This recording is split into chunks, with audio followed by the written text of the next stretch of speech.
Foot.fr, fournisseur officiel de football. Salut tout le monde et bienvenue dans ce nouveau JT Foot Mercato. On démarre avec le Paris FC. Antoine Arnaud, le propriétaire, s'est exprimé dans un entretien accordé au journal L'Équipe. Il a évoqué plusieurs sujets dont la situation délicate du club. Il a déjà affirmé que Stéphane Gilly, l'entraîneur, n'était pas en danger avant de parler du mercato. Nous allons nous renforcer, oui. Nous réfléchissons avec Marco Nepe, le coach et le staff à différentes pistes. Vous pouvez imaginer les postes où nous avons des besoins. À partir de là, nous aurons une équipe mieux équilibrée qui performera et qui nous permettra de regarder devant au classement, a déclaré Antoine Arnaud. Mais la grosse déclat concerne N'Golo Kanté. Cela ne s'est joué à pas grand chose cet été. C'est dommage et j'étais triste qu'il ne vienne pas. Je crois que lui aussi voulait venir mais son club ne l'a pas laissé partir. Nous respectons cela. C'est dommage parce qu'avec N'Golo dans cette équipe, cela aurait créé une dynamique supplémentaire et peut-être bien 5 points de plus au classement. Bref, ce n'est plus d'actualité. Dans l'autre club de la capitale, le débat du moment, c'est le gardien de but. Lucas Chevalier ou Matvei Safonov, tout a l'air relancé depuis le gros match du Russe face au Stade Rennais samedi dernier. Mais son avenir fait aussi débat, surtout vu son temps de jeu très limité cette saison.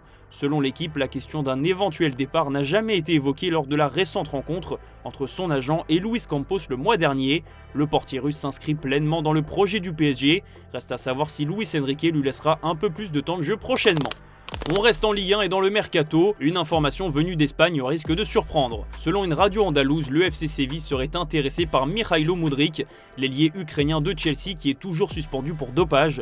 Mais le club sévillan a une crainte, c'est d'être devancé par Strasbourg qui a évidemment des liens très étroits avec Chelsea. Un échange avec Valentin Barco est même évoqué en Espagne. Strasbourg pourrait donc récupérer un joueur de grand talent, mais perdre dans le même temps son talentueux international argentin.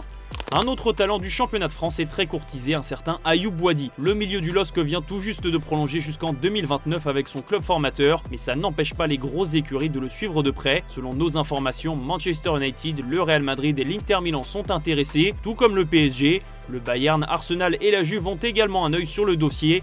Lille attendrait au moins 60 millions d'euros pour laisser filer sa pépite. Et au-delà de son avenir en club, le futur de Boadi en sélection pose également question. L'international espoir français va devoir choisir entre la France et le Maroc. Didier Deschamps lui aurait d'ailleurs déjà fait savoir que les Bleus compteront sur lui à l'avenir.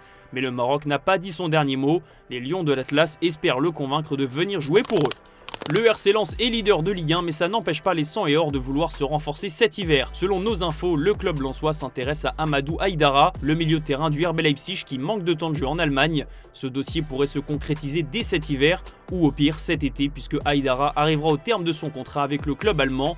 Affaire à suivre pour le RC Lens.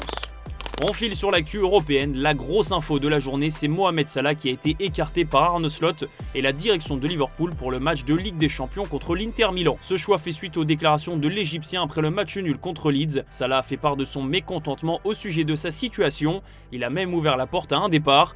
Ambiance compliquée à Liverpool, en plus des résultats qui ne sont pas du tout à la hauteur du mercato XXL des Reds. À défaut d'être soutenu par son entraîneur en club, Mohamed Salah peut compter sur son sélectionneur. Osam Hassan, le technicien égyptien, a soutenu Salah sur son compte Instagram avec une photo du pharaon où il a écrit « Toujours un symbole de détermination et de force ». Pas sûr que ce message suffise à relancer Mo Salah du côté de Liverpool. À ce sujet, on vous a fait un sondage sur notre site. Pour vous, est-ce que Mohamed Salah doit quitter Liverpool cet hiver? Vous êtes plus d'une majeure partie à avoir voté oui.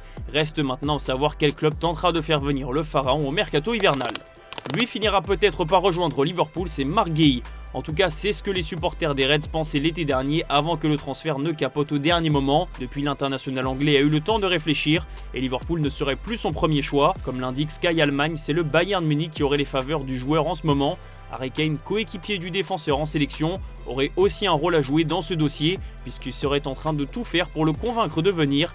Un dossier qui pourrait aussi sceller le départ de Dayot Upamecano vers le Real Madrid.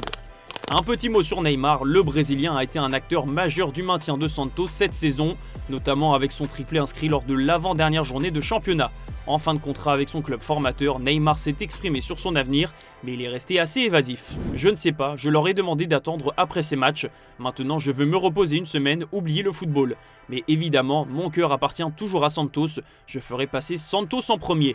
On verra quel choix décide de faire le Ney, à quelques mois d'une Coupe du Monde qu'il rêve de disputer avec la Seleção. Comme chaque lundi, c'est le classement des meilleurs buteurs européens. Changement de leader puisque le buteur japonais Ayase Ueda prend enfin la tête.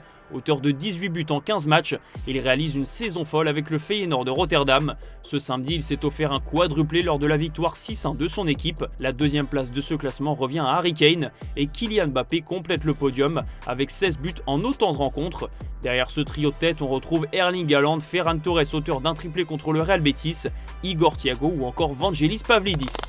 On parlait à l'instant de Kylian Mbappé et un nouveau bobo est à signaler pour le Kicks. L'attaquant du Real Madrid est victime d'une fracture de l'annulaire gauche après une mauvaise chute lors de la défaite contre le Celta Vigo. Malgré la douleur, Kylian Mbappé sera bien présent mercredi soir pour affronter Manchester City. Comme Mbappé, Eder Militao est lui aussi blessé, mais c'est beaucoup plus grave. Le défenseur brésilien sera absent entre 3 et 4 mois après cette nouvelle blessure à la cuisse.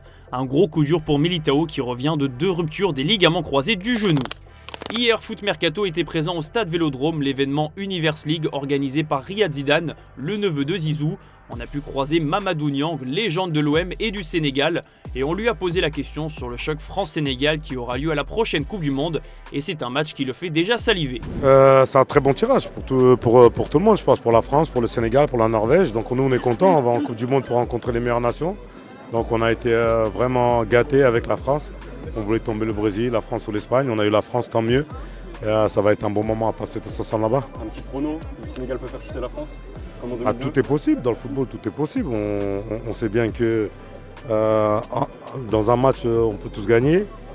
Même on voit en Coupe de France où les petits clubs arrivent à battre les gros. Donc voilà, on ne sait pas, on verra. Au rayon des officiels du jour, on a appris par le biais d'un communiqué médical de l'Athletic Bilbao qu'Aymeric Laporte était blessé.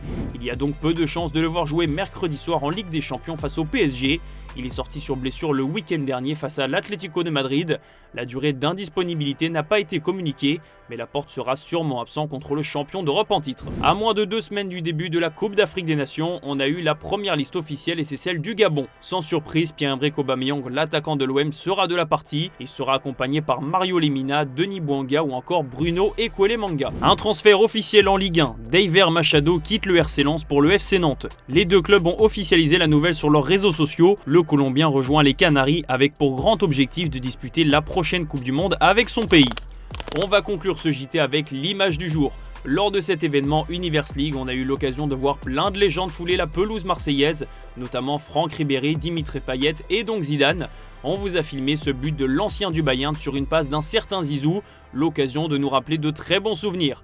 Merci d'avoir regardé ce JT et moi je vous dis à demain sur Foot Mercato.